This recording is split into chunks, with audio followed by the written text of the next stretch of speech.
Então, a gente está vivendo, semana passada a gente viu sobre o pertencimento, né? Nós pertencemos à nossa família e sentimos a necessidade de pertencer a algo. E esse pertencimento que a gente trabalhou a aula passada, ele é muito, muito forte, porque por causa do pertencimento e essa necessidade de pertencer, muitas vezes nós vivemos uma vida que a gente não quer viver. Quer se sentir pertencente, quer se sentir amado. Muitas vezes a gente se submete a viver experiências que a gente não está feliz, mas para pertencer, nós nos submetemos. Então, quantas pessoas, né, às vezes não estão felizes no trabalho, mas às vezes o trabalho dela, a vida inteira, ela seguiu um padrão do pai, da mãe, dos antepassados, seguiu a vida todo um padrão. E ela dentro dela não tem força para tomar uma atitude e fazer uma nova coisa. Porque ela se sente pertencente a uma fidelidade de ser fiel aos meus pais, aos antepassados. Então, o que nós, né, essa análise é bem importante, o que nós está sendo fiel a padrões do passado. O que dentro de nós que repete comportamentos passados, de mãe, de pai, de avós, de família, que impede a gente ser diferente. Isso é uma boa reflexão para a gente perceber o que a gente está repetindo, né? Então, tudo que a gente vive, pensa na nossa família, a gente está criando energia, com uma força, né? Vamos chamar essa força de uma forma de pensamento, de um elemento psíquico, energético, que quer alimentar dessa energia da nossa mente, do nosso corpo. Então, tudo que a gente pensa, a gente está criando esses elementos psíquicos que querem continuar na nossa vida. E isso se chama os hábitos. Você percebeu que a gente, todo dia, é uma repetição? Dia e noite dorme, acorda, dia e noite dorme, acorda. E a gente tende a fazer tudo a mesma coisa todo dia. E a gente é viciado em fazer as mesmas coisas todo dia. Por quê? Porque o hábito cria isso. As formas, pensamentos que criamos, elas querem ser reenergizadas. Elas querem continuar vivas. Todos os padrões nossos de pensamento querem nos manter os mesmos a vida inteira. Então, nós somos viciados em repetição. Nós somos viciados. E nós temos medo do novo. Vocês percebem isso? Como a gente tem medo do novo? O quanto que a gente se arrisca para fazer um curso? O quanto a gente se arrisca para fazer algo novo na nossa vida? É muito pouco. O quanto que a gente se arrisca para ter uma nova profissão? O quanto que a gente se arrisca para fazer uma coisa que possa pensar, vou pensar fazer uma coisa para ganhar mais dinheiro, mas isso vai demandar tempo, isso vai demandar estudo, isso vai demandar... É melhor me sentir assim, mais um lugar confortável. A gente é viciado em lugares confortáveis.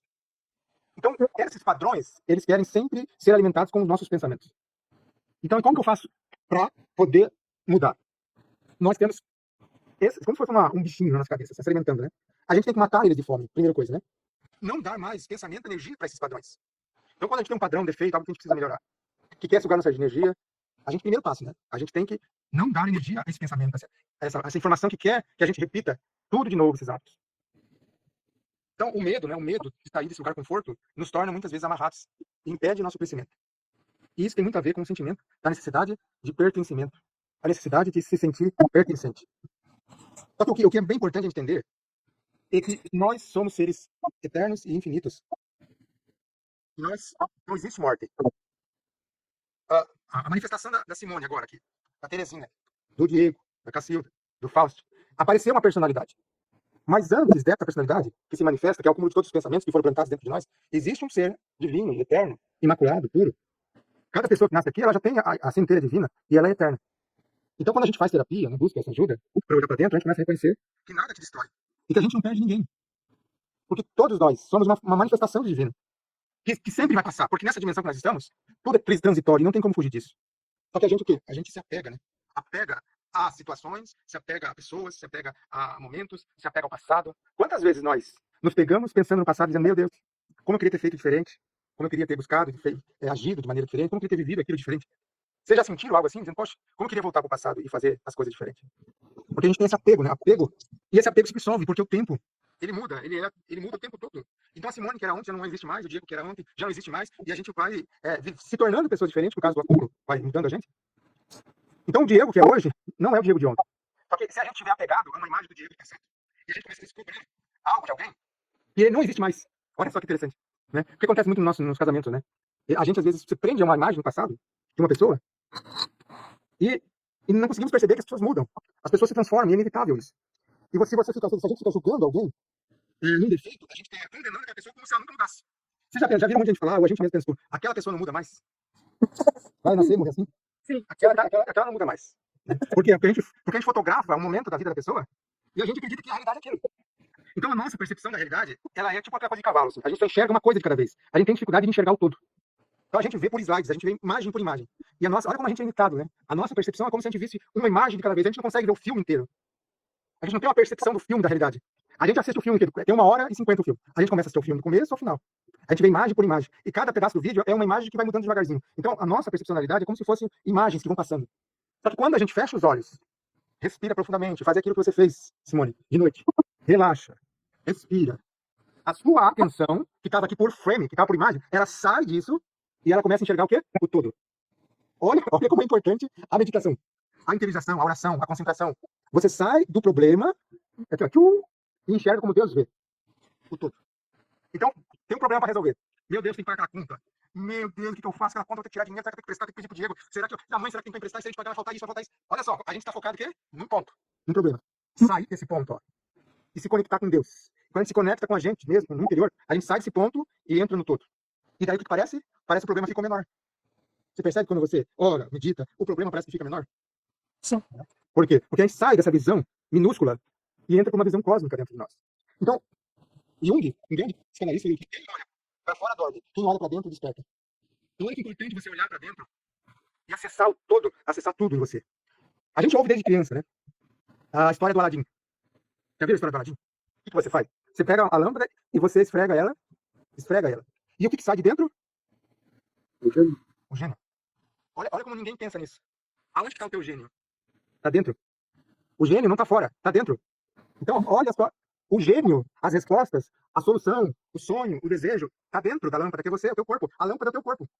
E quem que esfrega a lâmpada, que fecha os olhos, esfrega a lâmpada e olha para dentro e cria uma nova realidade. Então, o gênio, ele não tem só 3 pedidos para você, para transformar a sua realidade. O gênio está criando a sua realidade em cada segundo que você pensa. Cada segundo, cada pensamento seu é um pedido para o gênio de criação de realidade.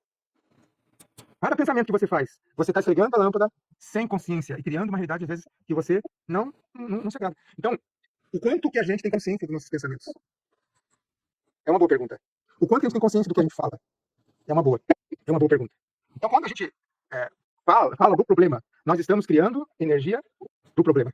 Quando a gente reclama, né? Por exemplo, quando eu vou lá e começo a reclamar para os outros professores, dos alunos, por exemplo, é um exemplo. Né? O que eu estou fazendo? Eu estou criando mais energia, forma, pensamento do problema. Olha que interessante. E, então, a segunda lei, que é a lei da hierarquia, tem a ver com a questão da bênção, o poder da bênção e da morte. O poder da bênção e da morte. Essa segunda, a tarefa vai ser uma tarefa diferente. Eu vou passar depois no final. E vai ser desafiador. Porque assim, não adianta nós estar no processo terapêutico, de transformação, se a gente não tiver esforço para mudar a forma como a gente pensa. Então eu vou exigir um pouco de esforço de vocês. Então, depois eu vou passar a tarefinha. Então o que é a lei da hierarquia? É a lei da bênção e da maldição. A lei da hierarquia fala a respeito do que é mais forte sobre nós. A hierarquia dos nossos antepassados, dos nossos relacionamentos e dos filhos que vão nascendo sobre nós.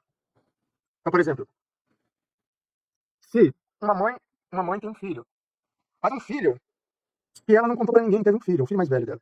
E esse filho, ela deu na maternidade.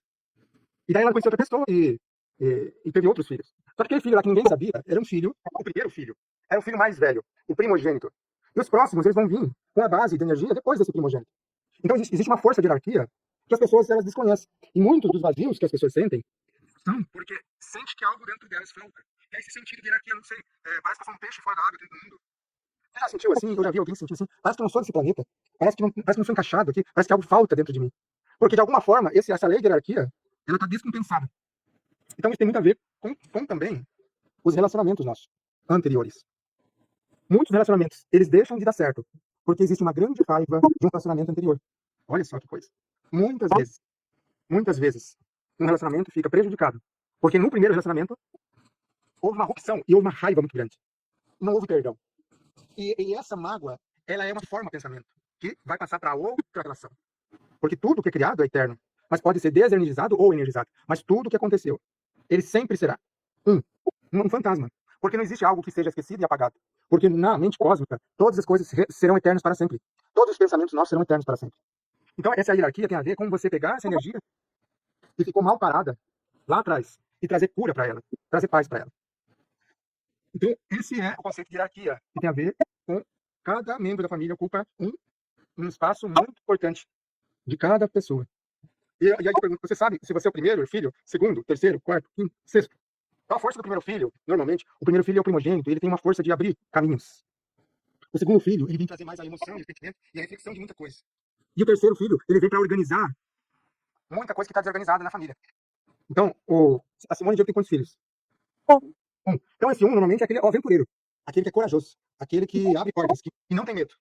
Né? O primeiro filho tem uma tendência de ser aquele que abre portas. Olha que interessante. Então, cada filho, ele tem uma força de expressão. Isso é hierarquia. Porque são frequências de expansão que cada filho, quando vem ao mundo, ele vem trazendo pra gente. Isso é muito interessante. Reconhecer também isso em nós. Então, E o último filho, Fácil? Então, assim, ó, o primeiro traz aventureiro, é o expansivo. O segundo é aquele mais, normalmente mais emocional. E o terceiro é aquele mais controlador. Ele quer trazer ordem para as coisas. E quando vem pro quarto, ele traz a força do primeiro de novo, que é aventureiro. Então, esse ciclo das três forças, elas vão se repetindo. Tá? Então, tem 10, 11, 12 filhos. Não tem problema. A força do primogênito de começar, ela recomeça no quarto, quinto, sexto, sétimo, oitavo, nono. E assim vai. Interessante. Então, é bem interessante, bem legal. E faz todo sentido. Você falando assim, eu tô me retratando dos meus irmãos, né? Nós somos em 6. E é isso mesmo que você tá falando. É bem legal, é bem legal. E a gente aprende isso bastante também no curso de constelação com Pedro, né? A gente estudou bastante sobre isso também.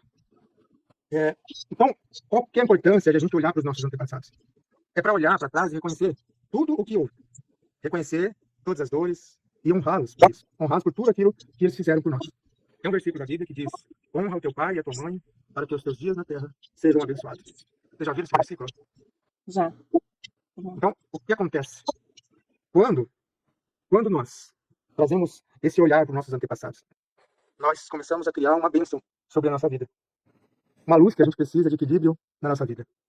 Então, todas as dores que foram criadas lá atrás, foram criadas formas, pensamentos, que estão aqui girando na família, porque assim, ó, existe uma aura, um campo ao redor da nossa consciência aqui, ó. Pessoal, vocês já perceberam? Uma pessoa que é muito negativa, reclamona, ela fica com uma energia pesada que ninguém gosta de ficar perto dela. Você já viu isso? Você já percebeu que tem pessoas que a gente não gosta de conversar nem tá perto? Porque parece que carrega um peso e parece que suga a nossa energia. Você já viu isso, Simone? Diego, Terezinha, né? Muito. Muita gente, né? Então por quê? Porque essas formas, pensamentos, tudo é uma questão de reconhecer o que são pensamentos. Pensamentos, eles não são nada. Eles são reais, mas uma dimensão mais sutil, são reais. Então os nossos pensamentos, eles criam a nossa esfera energética, um acúmulo. E isso torna tão denso às vezes, e a pessoa, ela vai se bem para ela. Você já percebeu? Tem dia que você tá bem para baixo, parece que bate o dedinho, derruba a panela, quebra o prato, nada dá certo. Você já percebeu que tem dia que é assim? Por quê? Porque você tá com a energia carregada aqui, ó, carregada, pesada. E parece que tudo ao seu redor parece que dá errado, fica negativo. Então existe esse campo nosso, físico, corporal, de emanações que a gente faz o tempo todo com o nosso pensamento. Mas esse campo, que é pessoal, ele também tem um campo mais amplo, que é o campo coletivo, dos nossos antepassados e da nossa família. E também tem campos de informação de cidades, estados, países. Por exemplo, você percebe que no Brasil existe uma mentalidade coletiva de escassez e de falta, de que tudo é difícil, né? Que é difícil, tudo é pesado, tudo é com esforço, para conquistar algo, tudo é tão pesado. Você percebe que no Brasil, ou coletivamente, parece que a gente tem uma egrégora de pensamentos assim? Vocês já perceberam? Né? Por quê? Porque os nossos antepassados, a maioria deles, foram escravos. Quando o Brasil foi colonizado, quem que veio para cá? Pessoas sofridas, escravos, foram milhões de escravos de Portugal, de outros países para vir para cá. Então, olha a herança coletiva que a gente carrega no nosso corpo, de escravatura. Entende? E nossa família também carrega uma herança emocional, energética, que a gente carrega em nosso corpo. Então, muito do que nós vivemos no nosso corpo são essa herança da nossa família.